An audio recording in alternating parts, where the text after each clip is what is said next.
Okay, welcome to our Erev Shabbat Parashat class, everyone. Parashat Noah. You can say in a way that this parasha is two tales about two world tragedies in two different generations. One of them is very clear and explicit in terms of the crime and in terms of the punishment of the consequences.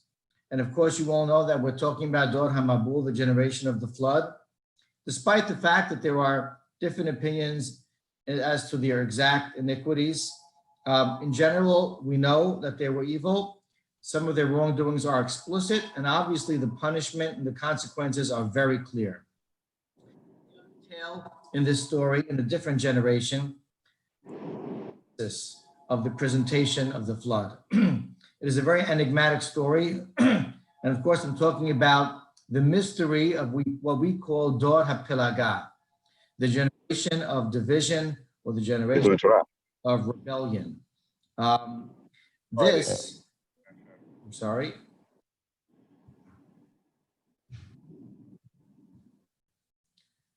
This story provides for us very little insight and detail as to what the fault, the wrongdoing of these people, this generation, so to speak, was.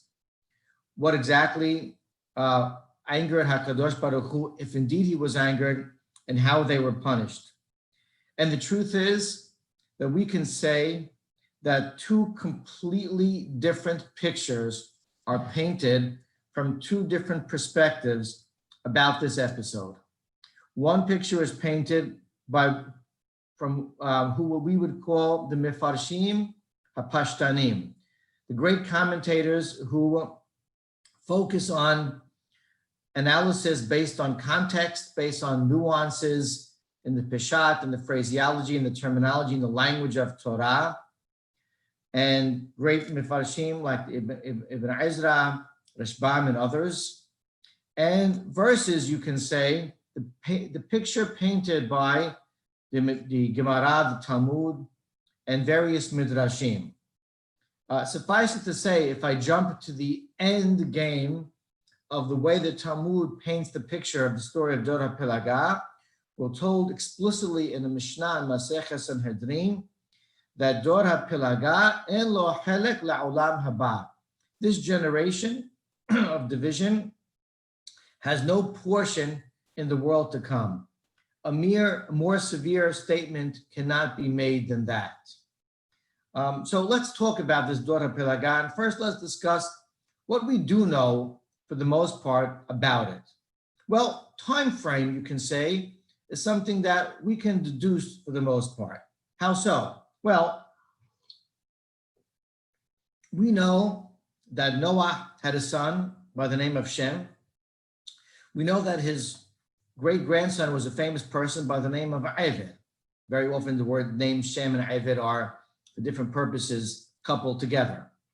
And the Torah tells us about this boy, this newborn boy, Eved. Ushem, Eved Yulad Shnei Banim. He had two children. Shem Ha'echad Pelech, Ki Bi'amar Niflecha Ha'aretz. The newborn baby is his child, I meant to say. The name of one of his children of Eved was Peleg, which has its root in both in Aramaic and Hebrew, because in his days, Niflecha Ha'aretz, the land or the world was split. So we know that this Dor HaPelaga occurred during the lifetime of this person, Peleg, who is the son of Eved. And there are several different theories as to what that means in terms of chronology of the history of the world. Rashi, for instance, says that at the beginning of the life, the birth of Peleg was 101 years after the Mabul, not so long afterwards. And Ibn Ezra says, on the other hand, that the end of the life of Peleg was 310 years after the Mabul. Could be that Rashi and Ibn Ezra are not far apart at all. And Radak, on the other hand, says that the episode, the birth of the life of Peleg occurred 340 years after the Mabul. We won't get into the calculations of all those commentaries, But you have a 1 to 200 year range between those three opinions. And so that what we can say about the populace of the world during this time, ranging from somewhere between 1 to 300 years after the Mabul, was somewhere between in the thousands and tens of thousands to in the hundreds of thousands to maybe even, a million or two. That is the world population picture of this Dor HaPilagah in this new world, the generation after, or several generations after the Mabul. So we can say safely that we have some concept as to the time frame of this episode. What don't we know?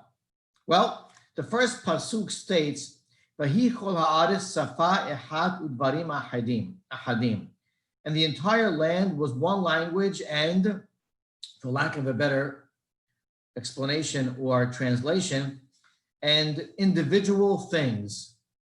I don't want to give away some of the commentary, so let's say common things or individual things. Now, kol haaretz, the whole land, who does that refer to? What we don't know is who are the culprits of this episode. Does that mean the entire world, as kol haaretz often may be referring to?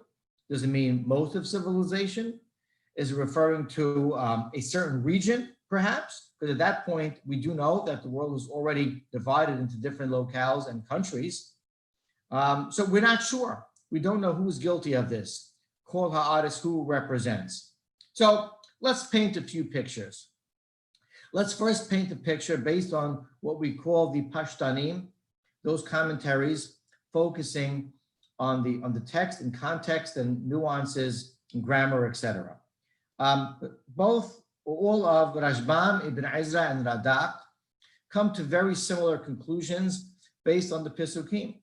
For instance, the first pasuk we just recited, the entire land was one language and Devarim Ahadim. They say they were united. That means they were united people. Planet Earth or civilization at that point were people that had a common purpose.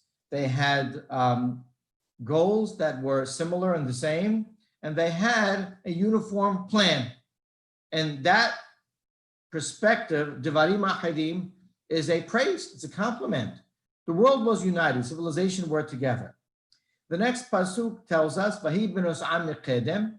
They started migrating eastbound, eastward, and vayimsu bik'ah, they found a huge area of valley, Be'eres Shina'ad, which we're told is possibly the Iraq region area. Vayesh busham, and they settled over there. Then comes two critical pisukim. They both start with their word vayomeru, and they said, which reveals the insights, the thought process, the motivation and the plans of civilization who had migrated eastbound into this low, water level, so to speak, area of the earth. And Pasuk says, "Vayomeru ish l'ra'ehu," they told each other, "Habanu b'na lebenim," let us start to form bricks, mislefa l'slefa, and we shall go through a procedure of burning. They created from that stones and mortar, let's say. According to the Pashtanim, the picture they paint is very simple, that this migrating civilization were very industrious. They figured out how to build on a commercial level. They learned to be industrious and to start construction of cities and their places of dwelling in a very large scale manner. That's what this Vayomeru pasuk represents. That is a large step, you can say, for the new civilization of mankind. And then the next pasuk, which curiously again starts Vayomeru, and they said, which implies sometimes that there was some time between the last, previous, and the current notion of the people. And they said, Haba niblananu ayid. Let's build for ourselves a city, and a tower with its head in heavens, its top in the heavens, which is certainly curious and needs an analysis. And v'na'aseh lanu shem, we'll make for ourselves a name. What does that mean? Nafuz al penei kol haaretz, lest we disperse around the land. Again, the picture painted by these commentaries is that they were concerned as they grew in population and outgrew their place of dwelling. They were concerned about dispersion, and they didn't want to. They wanted to create a system of centrality, basically with the tower to act as the center point of their civilization, so that even if they expanded and began to disperse to some extent, they would remain concentrated with a central point. There would be a location identifier. Should you go too far, hey, what are we all about? That's the tower. That's where we really belong. That's the center of our grouping, of our plan, of our outfit. And also, it could have signified, as some say, authority. So that was their plan. Seems benign. Does not seem to be anything sinful at this point. And to a great extent, the pshat, the reading of the Pesukim, does support what these commentaries are saying. Again, we're dealing with Gedolei Olam, the Radak, the Ibn Ezra, the Rashbam. And then it says, Vayered Adonai, God descended, which is usually an ominous sign, a harbinger for negative things to come. And God descended to view what mankind are up to, this city and this tower that they built. God commented and said, listen, they were of one language, they were of unity, you can say. And this is the initiative that they've taken. And the next pasuk says, well, if that's the case, let us mix up their languages. And indeed, the pasuk which follows is God dispersed them across the land. And it seems like HaKadosh Baruch Hu was upset or disappointed about something. What? And according to this picture, simply put, Hashem disapproved with their limitations of their dwelling to be concentrated in one region and one area and try to centralize, because as the prophet tells us, Lo letohu bera'ah lashevet yisarah, God did not create his wonderful, beautiful planet Earth in vain, for nothing, for no reason, rather to populate it. And as mankind was charged, the directive given upon creation, the sixth day of creation,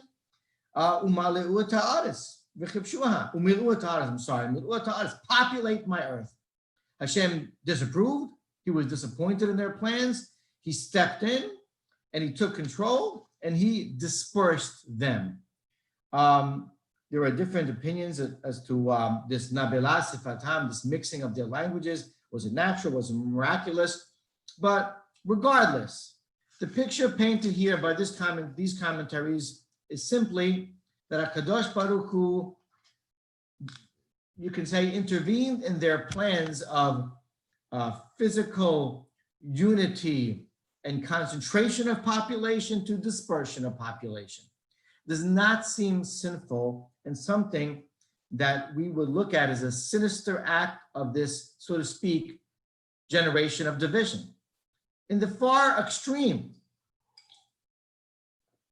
Hakamim paint, as we say, a completely different picture. And you can say the phrases that triggered Hakamim and motivated them to look at this story possibly differently are those that we said are quite curious.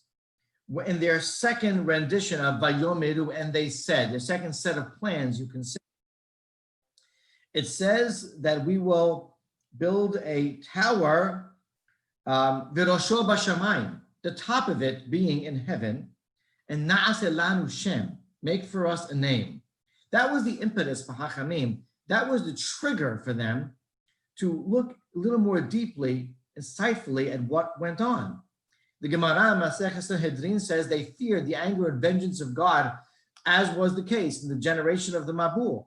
And they decided to climb the heavens and erroneously think that they can pierce a hole in whatever was the encapsulation of water, let the water drain and foil God's plans to bring about another flood.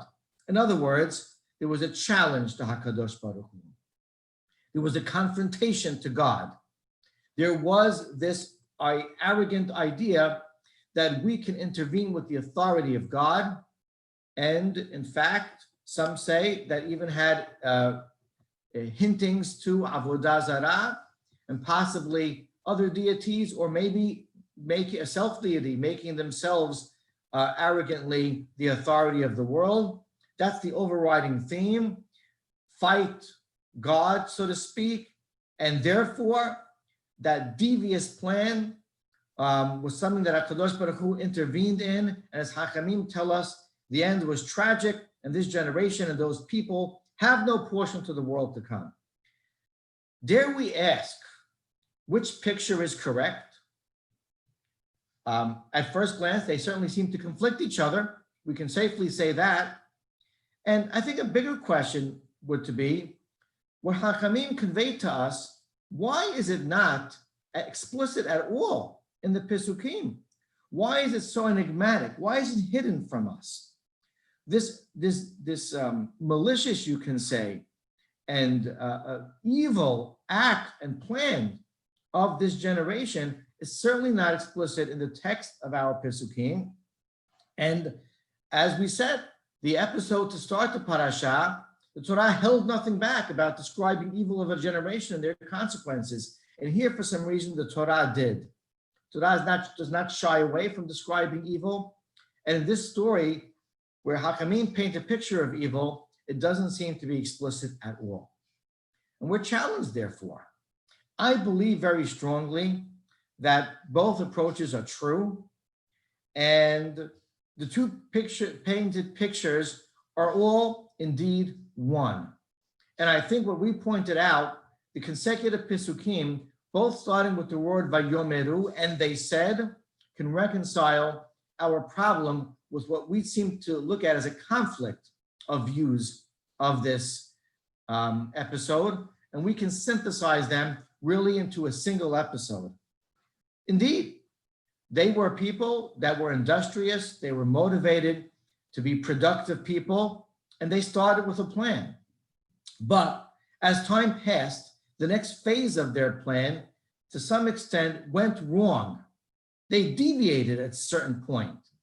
And their, you can say, virtuous plan of just to stay unified and not disperse too much bore out what is the weakness of man sometimes when their eyes are opened wide into a great material world and turned into arrogance, turned into rebelliousness.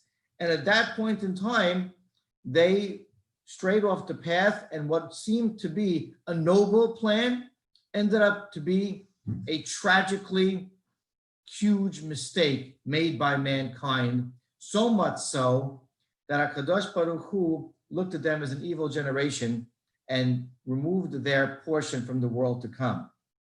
And I believe that the Torah decided purposely not to reveal to us the severity of where this episode went and the evolution of this story. And that's because there is a very basic phenomenon that mankind demonstrates over and over again in our history and all the way up to modern times. And that is that, and this is the profound lesson that the Torah wants to only reveal to us to a certain extent and show us sort of the direction of where it goes and let us figure out where it ends up. Man over and over again takes initiative, productively makes plans, and very often there's perfect intentions to start off. The plans are virtuous. The intent is noble. But if man is not cautious, his innate nature so often leads him to greed, to lust, to desires. It produces traits like jealousy and arrogance and the desire for material possessions, and leads to disaster. And the original intent becomes long gone, and a brand new set of motivations is born, which ends man at a terrible place so far and distant from where he began. A typical person who often goes into politics for the most noble reasons. We see this on all sides of the spectrum. He wants to make a change and an impact, sometimes for noble reasons. So often gets caught up in the overwhelming influences around him and the unresistible desires for power, for influence, for a big name, for money, for possessions, etc. And his intent becomes spoiled and his motivations become indeed ill-intended.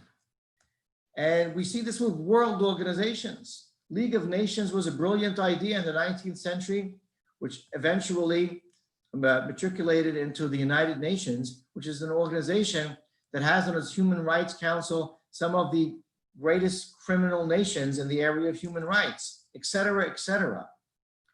We see this play out with governmental systems sometimes. A welfare system can be well-intended. It can end up being incredibly corrupt, and so on and so on.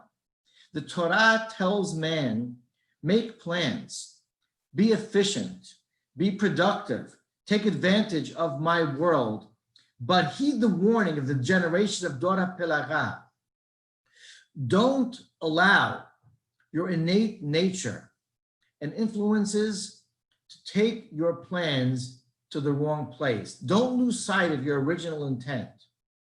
Don't go off the path and deviate from where you know you intended on aiming yourself and land in a place that is against the will of God and end up with a tragic fate. That is the story of Dor HaPelaga. Indeed, two pictures painted of one single tale, where man starts off right and ends up very, very wrong.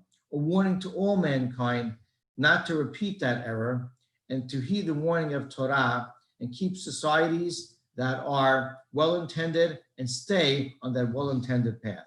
Shabbat Shalom.